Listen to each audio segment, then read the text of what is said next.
Game. Great environment. First time in this building. Very fortunate to get off to a good start. It was something we talked about. It was throwing the first punch. I thought we did a nice job the first 10 minutes. Then I give them a lot of credit. We got pretty complacent with the basketball. We had some really sloppy, unforced turnovers, which we haven't been doing that. Draven Gibbs was especially good in the first half, and then Kasparis hit a couple of threes, but withstood some Colin Boswell foul trouble very, very early. Draven gave us that big lift. We've tried to build this program for 8 years on games like today. When the ball doesn't go in, how do you win? And just a horrific day of shooting. Just the opposite of what we did in Eugene. We make 16 of them in Eugene, and got to understand the difference in games. But give their kid, the Davis kid, a lot of credit. I saw him do that last year in a game against Creighton, I believe, and single-handedly win it. We've got to grow in that area. We because he doesn't start, because he's not in the lineup, doesn't mean we disrespect him. A very talented player, and I thought we did a great job on great, making his difficulties or his shots difficult.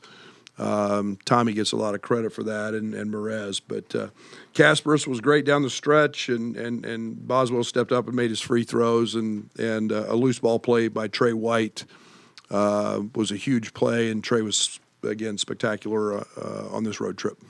We do have a mic, so raise your hand. Derek, you can start. Brad, you guys had the inbounds giveaway, but after that, didn't allow it to unravel. KJ gets the big basket. What did you see from your team to on that mistake, but also to hold steady and close it out? Yeah, it's really ridiculous. The inbounds plays they're in a zone. Just go to the backcourt and get the basketball. And we set in a stack and so Pete. I mean, we got to talk about every scenario, but that's resilience after that. We got to stop. We got a loose ball, and then made some toughness plays that we have to make if you're going to win close games like this. But can't make that out of bounds play. That's just a bonehead play. I mean, to have two diametrically opposite shooting games in 3-day stretch. I mean, how did you see them maybe handle that and find the ways you have to win when they don't fall? Yeah, it's really hard to lay around in a hotel in a day off. I wish we played, one-day preps. It's really hard to get back focused and competitive. We went after it yesterday in practice. We went longer than we normally do. Just trying to, you come off such a feel-good. Oregon's ranked 9th. It was a game where everything went right for us, and then you come and lay around, and you spend 2 days out here in good life, and Bellevue's beautiful, and I don't know, maybe we need to go to a Residence Inn, and I don't know, but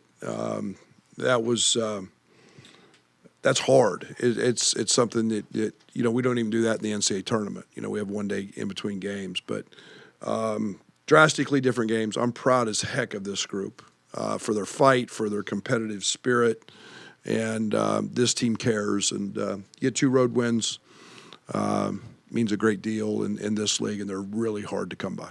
Coach, you mentioned DJ Javis. Just what about him is so difficult to defend, and specifically tonight, I guess what was some things just weren't working, or was it just him just kind of having a crazy night? Yeah, he's.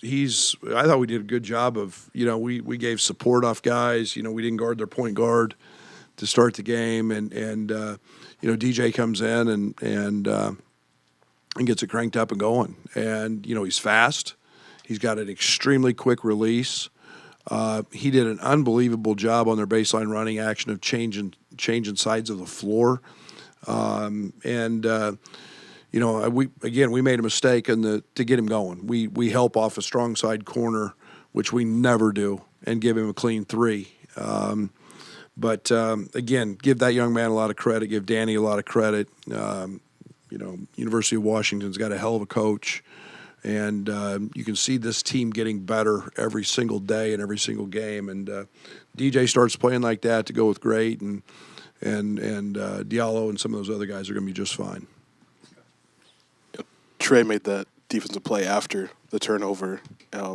Also made some key shots in the final couple minutes. How much of a calming presence was he in that stretch? Trey's really good. We gotta make sure that we understand Trey's a really good player, and he's doing it driving the basketball. He missed a couple free throws, which a 92 or 93% free throw shooter shouldn't do. But defensively, he's locked in. He's guarding really good players every single night. He's learning to compete to win, not just play hard, but compete, and those are differences. And I'm really proud of him. He's been exceptional. Brad did not have that drop off when Dre comes in for Kylan in the first half. Just what does that say that Dre's at that spot now where he can give you that? Yeah, as I told you yesterday, he's just playing. He's not indecisive. He's just playing aggressive, and I mean, he's so quick. He's so explosive. I played all three of those guys together a little bit tonight. I kind of like that, and Dre's earning tremendous opportunities, and we know he's a tremendous shooter. And but for what he's giving us right now is we're not winning both of these games without him. What did you think of how much orange and blue you saw in the crowd tonight? Well, it was the Seattle, Illinois booster group or whatever bought a bunch of tickets, and I say it all the time. We've got the best fans in the country, and I don't know fourth, fifth of the arena, whatever you want, was orange and blue. We had that whole section in Eugene sold, and it doesn't matter we just proves we don't have to be in Vegas or New York City to put thousands of people in the stands, and they're passionate, they're great. Can't thank them enough. The ILL chant at the end was absolutely awesome, and there's nothing better than hearing that, and that's why I love being their ball coach. Is we got passionate fans. This will wrap us up, Scott. You've talked a lot about sustaining momentum, and even if you get challenged down to the last seconds, how much can maybe a game like this be a part of that? Well, I think we came into this expecting all of that. I don't think we expected a 30-point win in Eugene. I think we expect them all to be one or two possessions, and we work on random situations every single day to execute them and do those things. And again, we were much better. We did exactly what we had to do down the stretch today, other than the side out of bounds play, which is, I promise we'll get that rectified. But it was. You have a lot of momentum when you win, and then it's the understanding that they're not all going to be the same. Every game's not going to be like Seattle or in Eugene. If they were, but this is the best coaches, the best players, and the best fans in the league, in the country, in this league, and they're all hard. And so we'll take the momentum, and we'll get on the plane and go home and get ready for the Nittany Lions on Wednesday. Okay, thank you, Coach. Well, outside our locker room.